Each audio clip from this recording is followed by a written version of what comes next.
I am in my mid-30s, which means all my friends around me are getting children.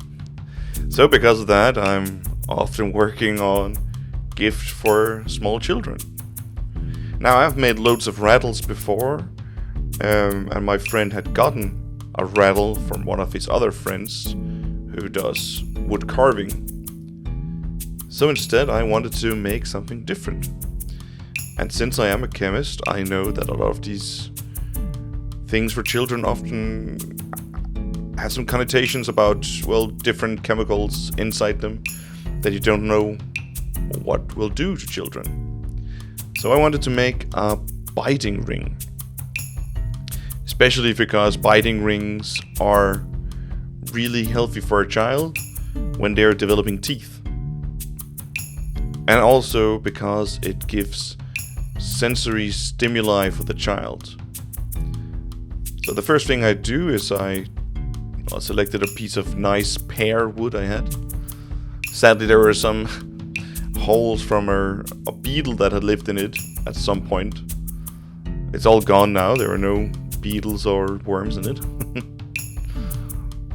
And then I turned it first round, then cut it in the middle with my dividing tool and my saw. Basically just to have it so I have two halves. That's the first time I made a biting ring, so I wanted to make sure I had a backup. Now I constantly start and stop here because it is a rather thick piece of wood and it's dense, so my cutting tool kept getting warm and a little dull. So I kept stopping and, as you could see, sharpening it just by hand. I have my Tormek over by the side, but for this I just take my sharpening stone and give it a couple of nice passes. Then I mount it here and I just surface the surface. I just make it nice and plain so it is easy to work with. And from there I just go on, just like if you're making a bowl, and instead of stopping I just hollow it out after I turn it. You can see if you look at the video that the wood starts getting more and more soft in the middle. It's actually a very interesting feeling when you're cutting it, because it becomes very spongy. It's also when I turn it here and then I make the second hole, just see it starts to become like paper, and it's really a fun experience. If you're doing this at home, you have to be very careful that you don't just push straight through and hit the metal behind it, because if you're going at 3000 RPM, it's dangerous. And there it let go, and then it's just expanding the ring. Some time ago I did make an armband ring for my girlfriend out of lace wood. I don't think I recorded that, but it was fun, little project. And the biting ring here is about the same size. It's a little larger, but the thing is just the child should be able to grab it with its hands and could fit it in the mouth. Because it is a rather delicate object, I don't finish with my sanding and so on the lathe. I just do it outside of the lathe. And here it's just a simple wooden vise, and then squeeze it, turn it, and sand it. It's easy work.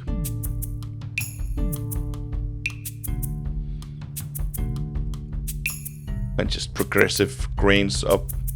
I stop at 320 and then I just do the rest of the work. So I wanted to try something interesting, because my girlfriend works with tactile stimuli, as it's called, where children and also adults with sensory issues touch different objects that are different textures. So I wanted to go beyond the traditional biting ring, which is just a ring of wood or of plastic.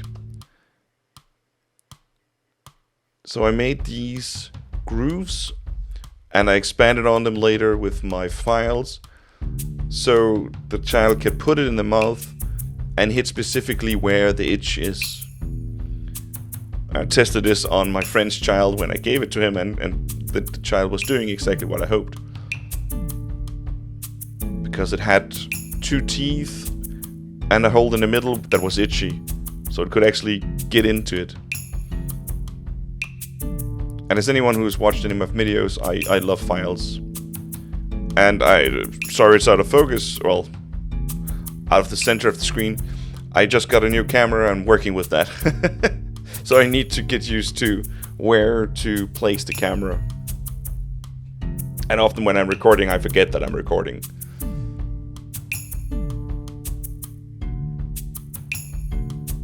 So I wanted to make it loop around, so it wasn't just a small bit, but it actually continued around it.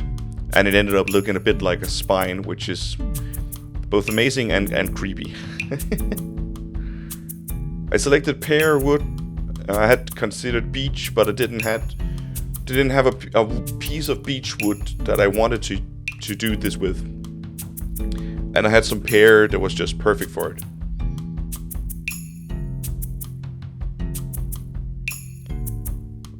So here I was considering what the next surface was gonna be and checking the result of the other one. So I wanted to have this valley and mountain area.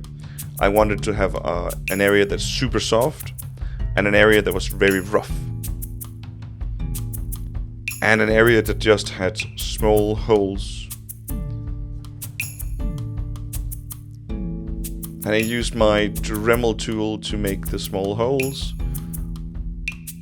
to try and help the child with itching in the mouth again.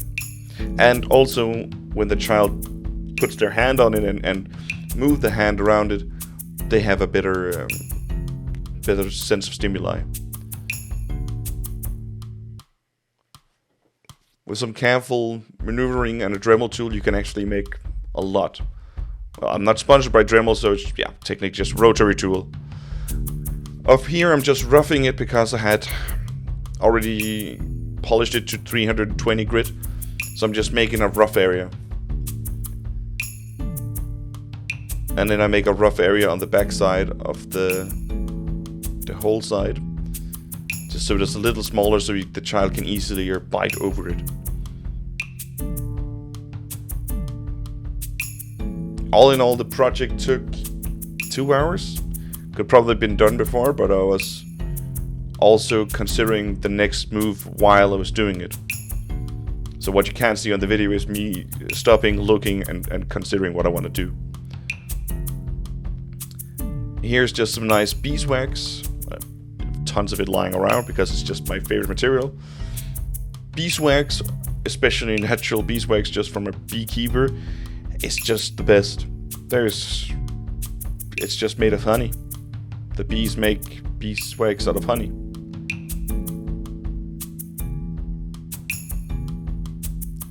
And I take a rotary tool again, heat up the honey and just, not the honey, the beeswax, and I just rotate it on.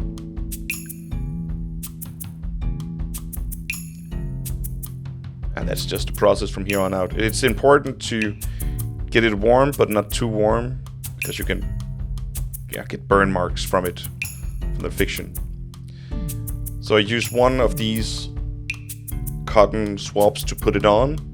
And it's when I've put enough on, I take it off and I put another one on, a fresh one, to polish the excess and get it ready and nice. So here you can see the final movements of it. And for a grown hand it's rather big, but for a small child it's a 2-hand operation, so it's perfect. So thanks for watching, and I hope you're inspired to make your own biting rings or other children's toys. As always, have an amazing day.